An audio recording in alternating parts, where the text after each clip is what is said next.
A cipher lock can add controlled access, but by itself is a limited barrier against a forceful kick-in attack. A high-quality cipher lock with a robust mechanical deadbolt can improve security when integrated into a reinforced door assembly.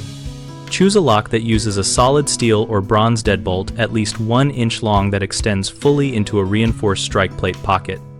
Install a steel reinforcement plate around the lock area and use long 3-inch screws through the strike plate into the stud to resist shear and pull forces from a kick. Position the lock to work with a metal door jamb or reinforce the jamb with a steel wrap so the force is distributed into framing members rather than just into thin wood.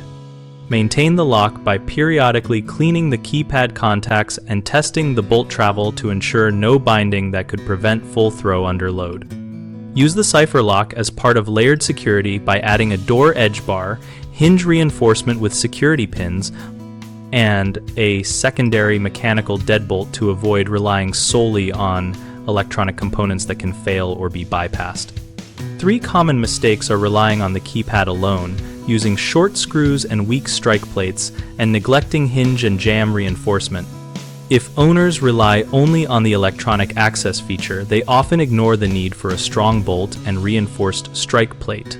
So pick a lock with a certified mechanical deadbolt and reinforce the frame. Installing the strike plate with short screws into the door trim fails quickly, so replace them with 3-inch screws that reach the structural stud and install a steel reinforcement plate. Ignoring hinges and thin jamb material lets an attacker pry or kick out the hinge side, so use hinge bolts or a full metal jamb reinforcement to transfer load to the framing. We operate bighomeprojects.com, where we connect homeowners with local contractors and offer resources on security upgrades relevant to cipher locks and door reinforcement. Our site also hosts a discussion community where homeowners and contractors share real-world experiences and installation tips to help decide the right combination of electronic access and physical hardening.